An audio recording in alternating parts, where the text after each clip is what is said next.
All right, cool.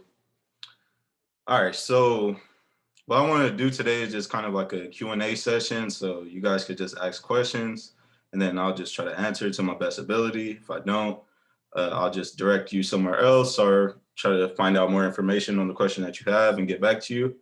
But before I get started with that, what I want to talk to you guys about is just kind of like thinking long term about your business and just e-commerce in general. So I know you guys see like, the results that maybe my brother Chris shows or that we show with our watch business, or you see other people having success in e-commerce, and you want to emulate that, but it takes time.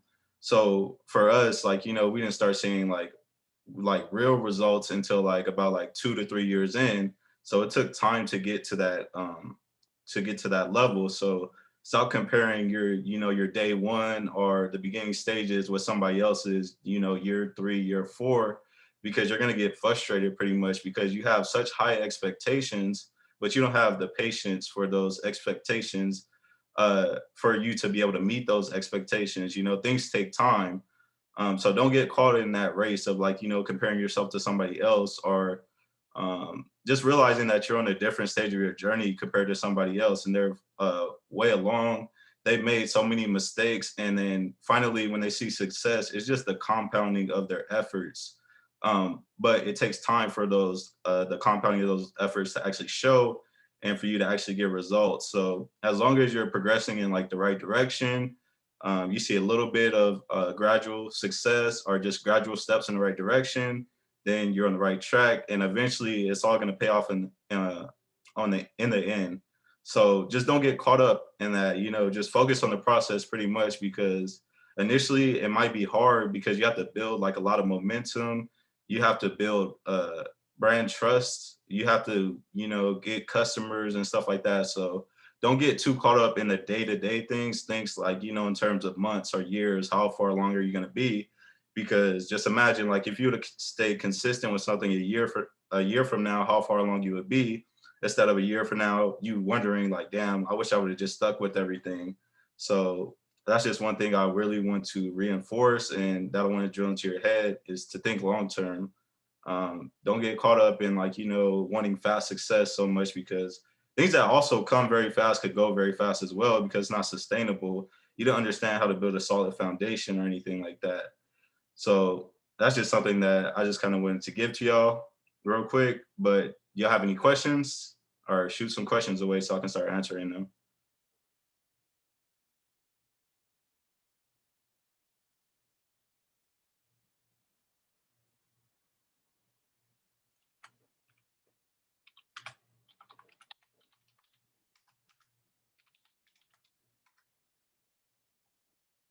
So just anything like e-commerce related you could think of, just go ahead and ask some questions. That's what I wanted to do today. Usually I have like a lesson, I want to go over something specific, but I figured it's kind of best too to sometimes just answer questions as well. What is the best method for choosing a product for e-commerce? Um, to me, I kind of think what I like to think about are like, some things that kind of like are different or something that's like, not the norm, because it kind of makes things like make your product unique.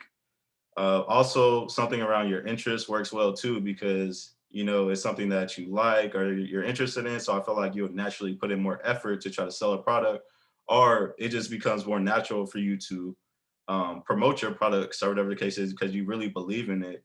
Like me, I thought of like travel for one of my brands because I figured, okay, travel products. I don't really see too many people in this type of space, and the companies that I do, they're already like older companies. So I figured why not start something that's kind of like new, that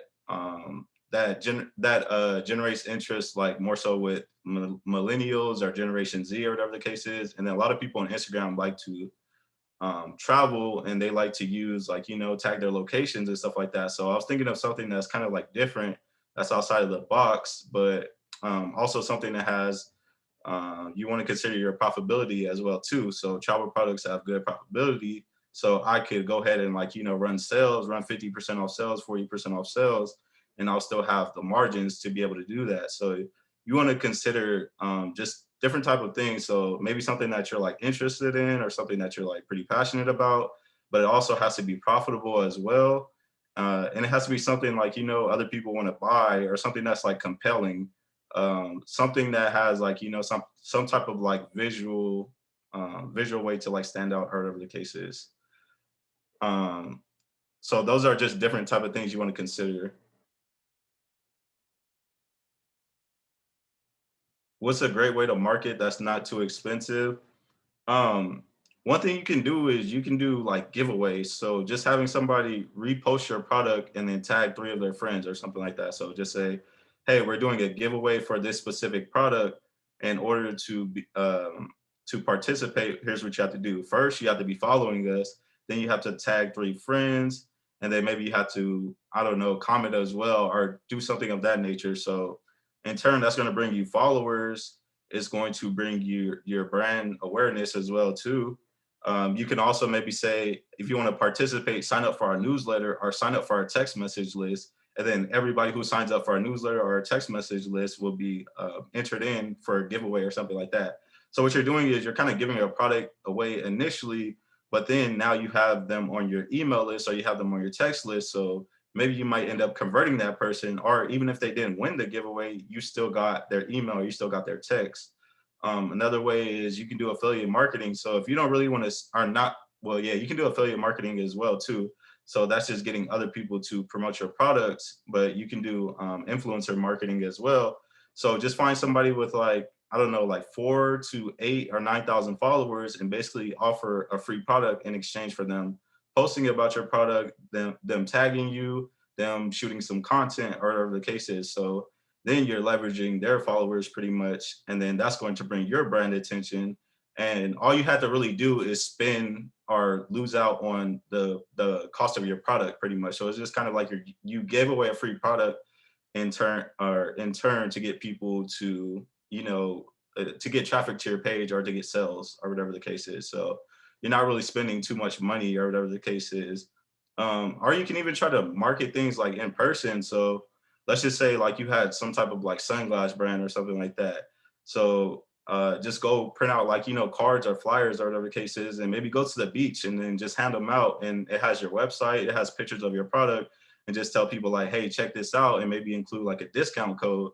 It may cost you like only like, however many dollars, but I'm pretty sure it's not expensive to like, get a few cards made or whatever the case is, and do like guerrilla marketing or something like that. So you can also try to go to like areas where people, um, people will like connect with your product, or where people who would like your product will be at pretty much. So me, even if I had like a backpack brand, maybe I can go to like a hiking trail or something like that. So people like to hike, have like backpacks and stuff like that. So maybe I could connect with them in that way, introduce myself, introduce my website, things like that. So that's a way to like in-person market, but just lead them to your website.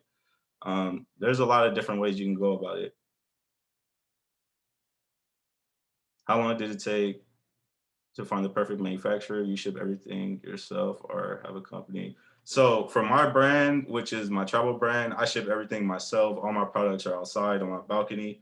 I do all the shipping. For 17th Watches, my brother's company, we outsource the shipping and the customer service on that one. So it's not all automated, but that part of the business, running the business, is automated.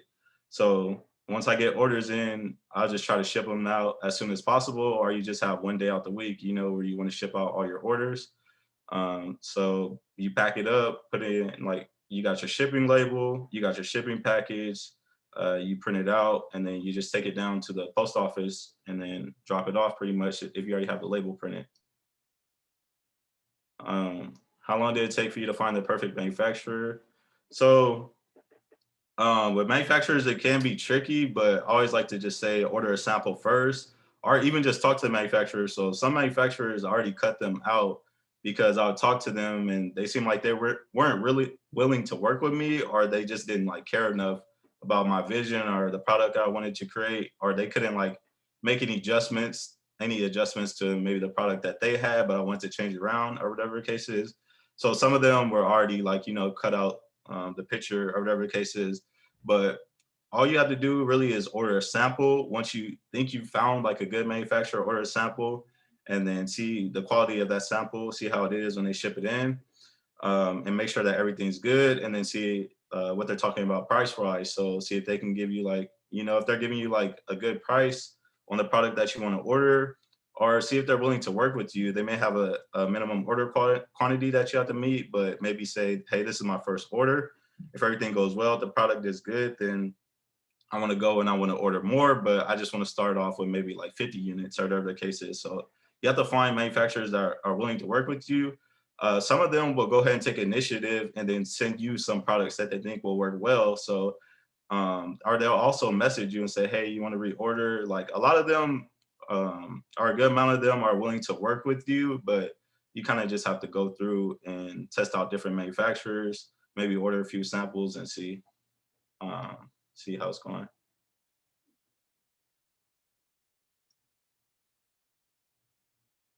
What are some licenses, permits that you need to run an e-commerce business?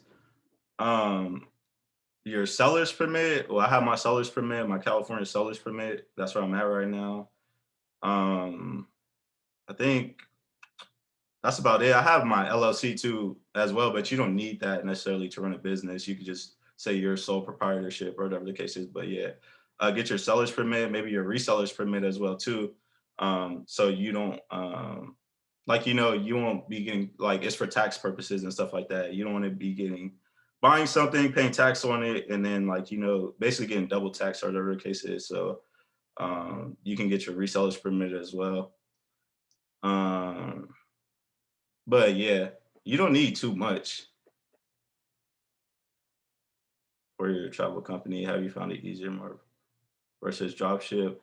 Yeah, I found it easier to bulk order just due to the fact that my products aren't like um, they aren't like super like generic or whatever the case is. So I can't just go on my on like a website and just find like my exact products that I have. I've like customized some products or I made adjustments to products that I found or whatever the case is. I switched them around, kind of added my own designs, my own twist to things. So I couldn't even drop ship those if I wanted to because they're made like custom to order. So, but I also can drop ship some products. So if I just find like, I don't know, let's just say it's like a globe, a necklace with like a globe of the earth or something that I want to sell, and I found it on like AliExpress or Overload or whatever the case is, and I want to drop ship that, you can do that as well. You can have a drop ship slash like you holding inventory type of business as well. We did a little bit for 17, so we had like some type of like necklaces or jewelry, or even like it was like one smartwatch which was like drop ship. But some orders would come through and they would just be our actual watches, our customized watches. So we just send those out. But then also some products would be drop shipped. So you can have like a store which is a mixture of both as well too. Nothing really stops you from doing that.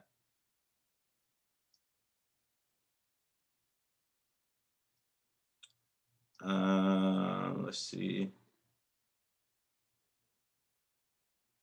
All right. Do you have any more questions?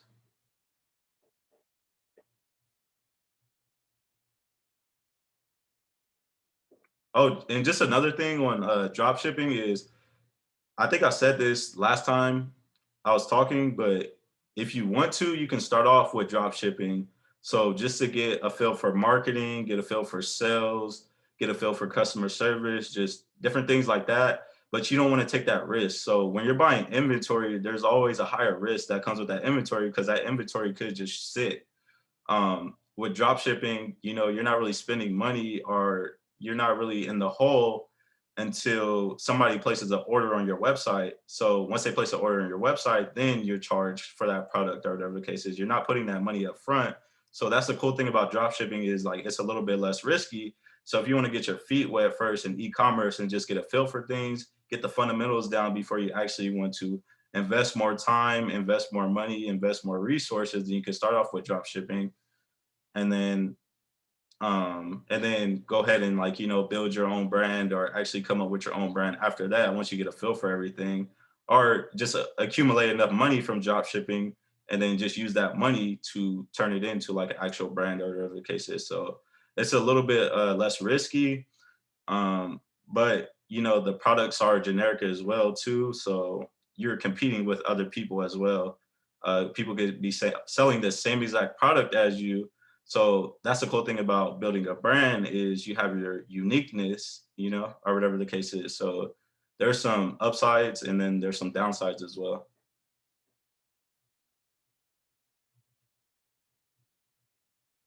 In your early days for 17th, how did you create buzz around the products? Um, how did we create buzz around the products? Kind of just, well, we created buzz kind of around the brand pretty much. So how we did that was just like, doing shout outs on Instagram was pretty much how we got like a lot of attention at first. And it was pretty cool because I think at the time there weren't too many like, watch brands like that, like smaller watch brands, like of course you had like Movement and then like Fossil and all the other like minimalist watch brands, but we are just like such a small watch brand. And back then nobody was really like promoting themselves like that or doing that, so it wasn't really like too much competition. So I feel like back then it was kind of easier to get more like attention and more eyes and more recognition on your brand. But yeah, I went heavy with just like the shout outs, and then my brother Chris, he did like a lot of giveaways as well too. So that kind of helped us out a lot too, was just by doing giveaways, having people tag us, doing a bunch of photo shoots, creating a bunch of content pretty much, and then just coming up with creative ways to get attention. So even posting like funny memes and stuff like that. So we found like some memes with like watches and things like that, and that just brought a lot of attention to us, or whatever the case is.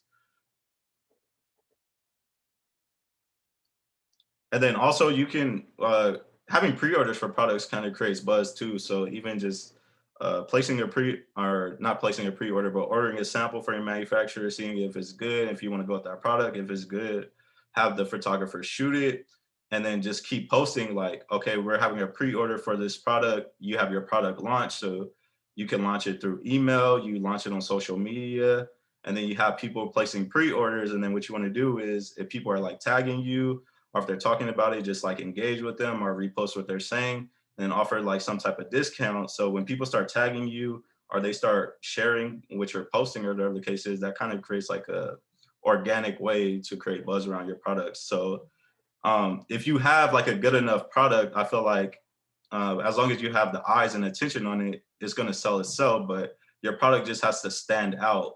And I think naturally that will create a lot of buzz around your products. If you have a unique and good enough product, then it will stand out just by word of mouth too, as well.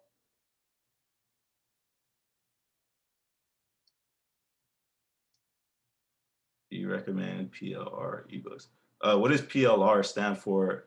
Also, how do you feel about Facebook ads? So Facebook ads, initially I started off trying to do those in like 2019, but I didn't really have a feel for anything about Facebook ads. So what I did last year, maybe it was in like September or something, is I took Dantes' course on Facebook ads because I'm like, that's another way to leverage, marketing or whatever the case is. That's another avenue to leverage marketing because eventually, like, Instagram shout outs could get played out, or maybe I always don't want to do that. So Facebook ads is another way to bring us revenue.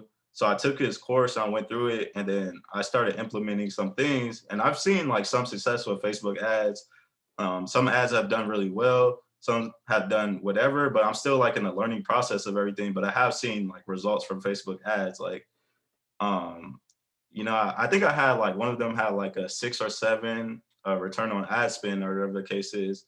So that is another way. I would recommend learning that as well too, because it's just like another avenue for you to make money. So you have your text message marketing, you have your email marketing, you have social media, which could be you just posting on the page or you doing your Instagram shout outs or whatever the case is. And then Facebook is another avenue as well too. And then eventually if you become good enough, then you can really just like, I think it allows for you to eventually scale your business and to grow it very fast if you're good at Facebook ads. It's something that's kind of like tricky and it's a lot of trial and error, whatever the case is. But once you learn that, I feel like that is what really helps people take their business to the top, because it's kind of like automated. You can reach hundreds of thousands of millions of people with Facebook ads.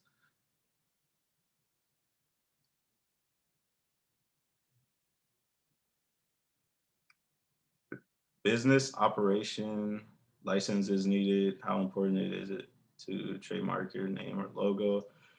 Um, I would say once you know you're gonna go all in with your brand, or once you know like you know you're gonna fully commit to it, then you can go ahead and like trademark it, trademark your brand or whatever the case is, or your logo. Um, but just make sure you know it's something that you're gonna commit to, or whatever the case is. You don't want to go through all that, you know, all that hassle of doing that, and then it's just something like you don't even stick with, or something you're just gonna kind of half-ass, or whatever the case is. Um, Private label rights. So explain more, like what it, I know what private labeling is. So it's like, you know, you're branding, you know, a generic, or you're branding a product or whatever the case is. But what do you mean more like, do I recommend those? Do they just go deeper into that, or what the case is? One of the reasons why I found out about like how to private label or what private labeling was is I was on YouTube, but this was like years ago, and somebody was talking about it pretty much. They had a Shopify store, but they were saying like they're basically saying like after you finish like drop shipping, then you can go ahead and do a private label because of the uniqueness of your brand or whatever the case is, to really make yourself stand out instead of just like, you know, drop shipping. So they said it's a private label pretty much is, you know, where it's really at, because it actually helps you build a brand like Nike, for example, or Apple, or whatever the case is. You know, these are all brands like with, you know, their unique stories and their unique products, or whatever the case is. I'm not. And then about the business operation license, no, I don't think that you need one of those to operate a business. Um, at least in California, I would probably need to look more into that, but I don't believe that you need that.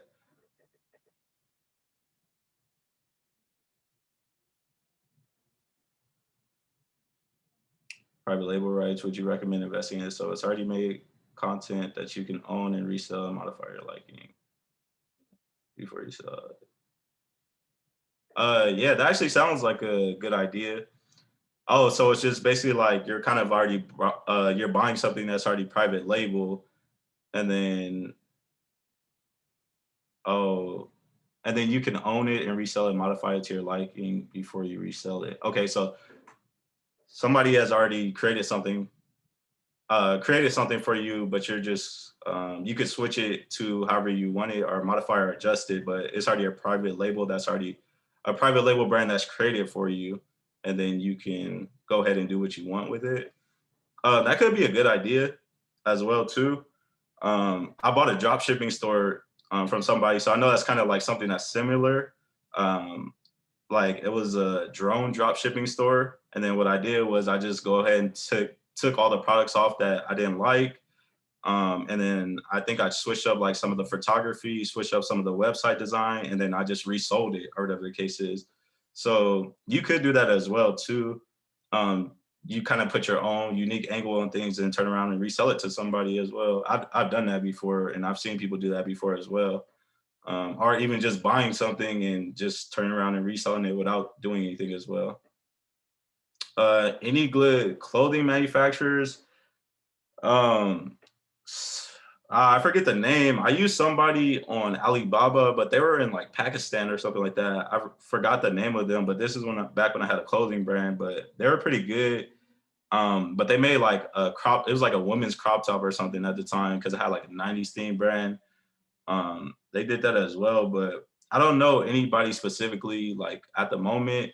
You could go local as well too. I tried to do that before, where you just kind of find somebody in like the mall, or you just go to a store and people can do like can print out shirts for you or whatever the case is. But just consider like your profit margin. So if you don't want to go the Alibaba route, which might be cheaper, um, take into account that you may want to price your products higher, or you may be taking more of a hit on the margin, or whatever the case is. Have you ever ventured into shoe palettes? No, I haven't ventured into shoe palettes. So I'm assuming that's pretty much you buy a pallet with, and it comes with a bunch of shoes, and you just turn around and like resell those on like OfferUp or Craigslist or whatever the case is. You get like a pallet from a warehouse.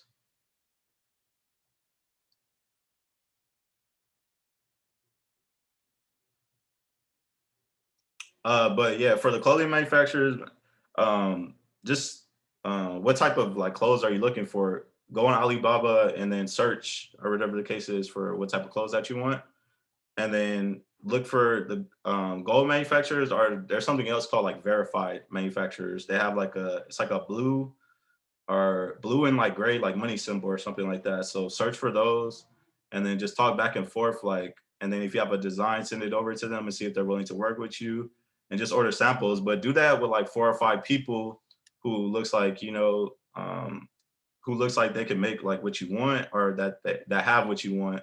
And then you would just decide from there based off of the conversations that you have or based off of the samples that you order, who you want to work with based off of, the cost, the unit cost, or whatever the case is.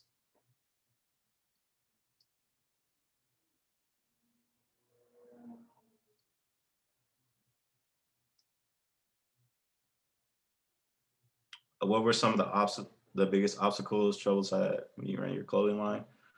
Um, Really is the profitability. So that was one of the issues I had because I ran it with 2 other people, but we were doing print on demand as well. For the most part, we did have some products that we just like um, ordered like from a manufacturer. So that helped with the profitability of the company. But that was the issue. We were trying to do print on demand, and what print on demand is kind of similar to drop shipping. So basically, people you either use Printful or Printify, I think, or something like that. One of those print on demand, Teespring.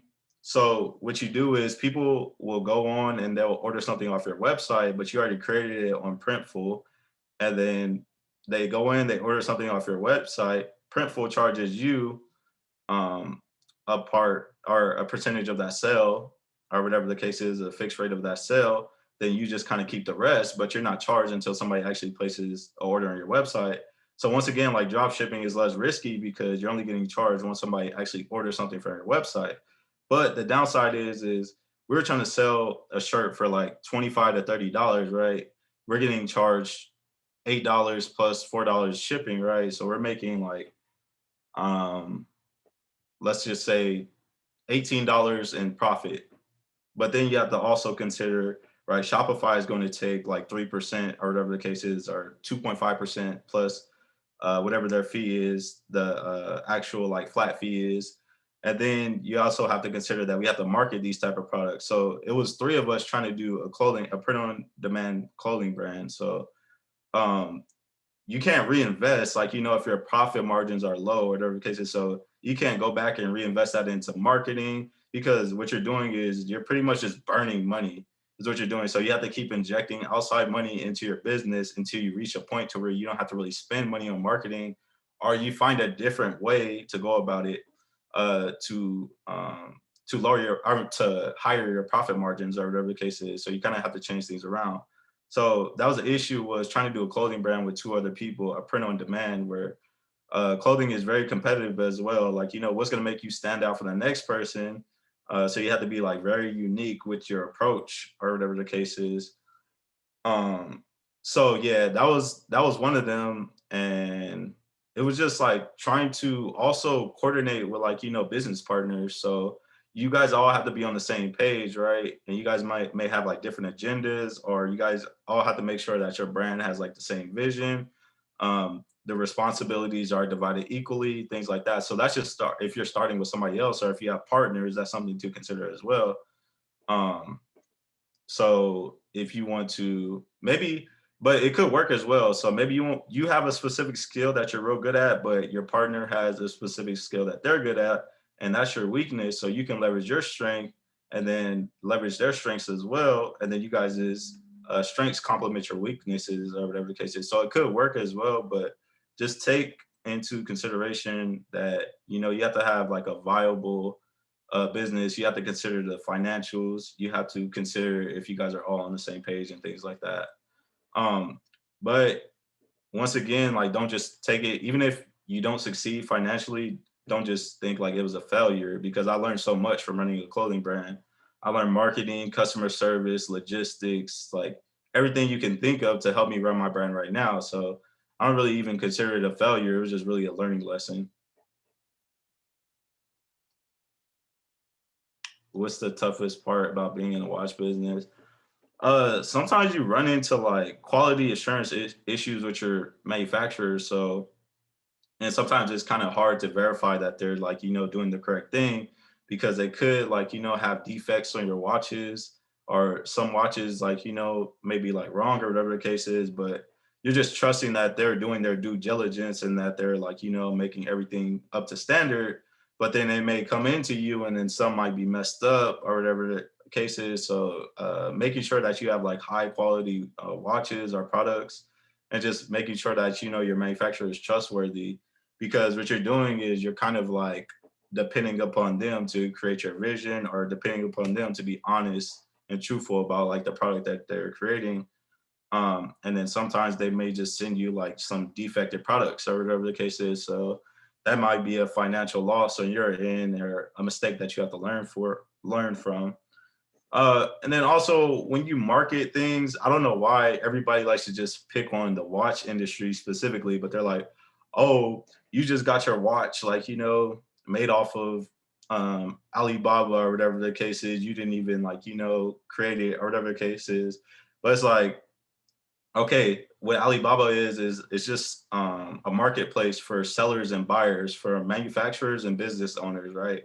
So it doesn't matter where we got the watch from. Like, it's just a manufacturer created it from us, and they think like everything is just like, a generic $2 watch or whatever the case is. Like, so when you're marketing and stuff like that, you may hear like people just say that specifically for watches. I don't know why everybody just likes to pick on watches, but it's like all these companies are getting their products made in China, like Walmart, Amazon, Target, even Apple are getting their products made in China. Just because it's made in China does not mean that it's low quality, right? Stainless steel in America is the same thing as stainless steel made in China or whatever the case is. But people just have that perception without even testing out your product or whatever the case is. So you also have to make sure it is a high quality product or whatever the case is. But that's just something you may run into. Just naysayers or whatever the case is.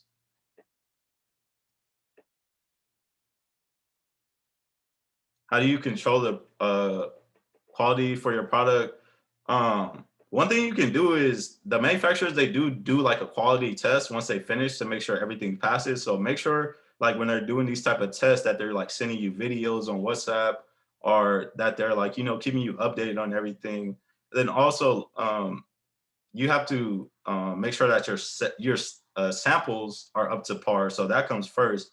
If your samples are good and they use the right material in the samples or whatever the case is, so you actually want to go in and inspect those samples yourself, or if you're shipping to like a warehouse or whatever the case is, somebody's fulfilling your orders, have them go in and inspect the samples as well and make sure the samples are good, because usually that's a good indicator that the bulk order is going to be pretty good if the samples are good. So that's why it's important to order samples, because you kind of do it then. But then also when the products come in, you have to go through and just like inspect them and make sure that they're good. Because if they aren't, you could hit up the manufacturer and tell them that they need to remake them, or that they need to give you a refund. So be like, hey, these products are like defective, or some of them don't work, or whatever the case is, and get your money back, or have them remake those products. So um, it's like they also have like skin in the game as well too, because you can go in and you can request like a refund or whatever the case is. So hold them to that standard, like that you want a high quality product, and make sure that they are living up to that standard. Have an idea for a dropship store. My dilemma is it consists of larger scale items. I can't get samples because I don't have anything to do for products, especially if I don't like them. Any thoughts?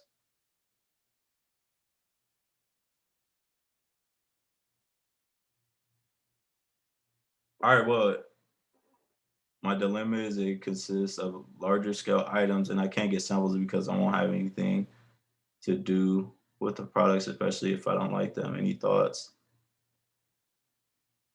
Well, you could still you can't go in and order the product off of like, where'd you find this product at, like off of like some type of drop shipping site or whatever the case is. What you can do, well, what I would say you do is you just go in, even if it's drop ship, you can just order a product for yourself and just ship it to yourself and see how you like it. Oh, furniture. Okay. Um, Damn, that's kind of tough because if it's furniture, I know Wayfair is like a kind of like a furniture drop shipping site. So maybe what you can do is you can find some drop shipping sites or a drop shipping website that actually sells like the same furniture that you want to drop ship or whatever the case is. And then you can see like, find their manufacturer or find who they're drop shipping from and use that same person, but go ahead and look at like, their product reviews or whatever the case is. And then just see like, see what people are saying about it and seeing if it's like a good product or not. That's kind of tough though, because you can't inspect it yourself. So you just have to go based off of other people's reviews and what they're saying about that.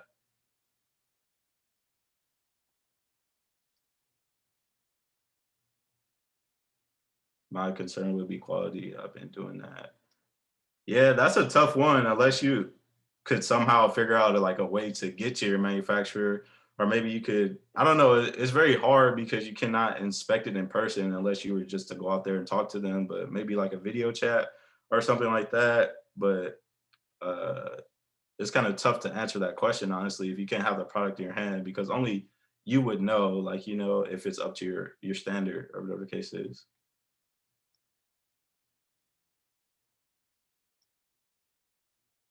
Is there anything other than watches that you would look into taking on? What do you mean, like starting another store or starting another website?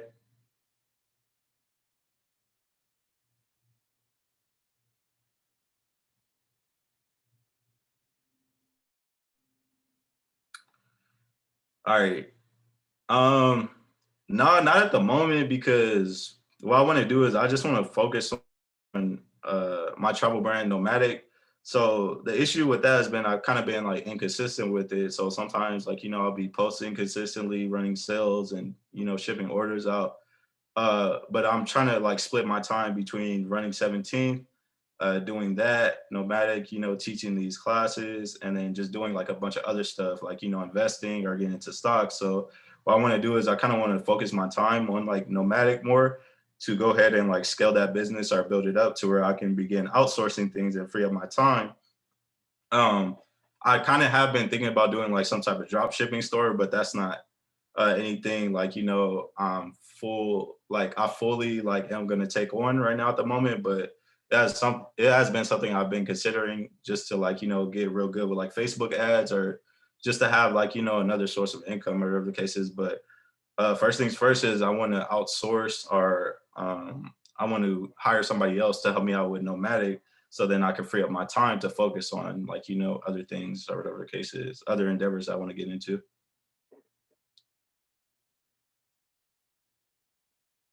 Thank you, I appreciate that. All right, y'all. Any more questions?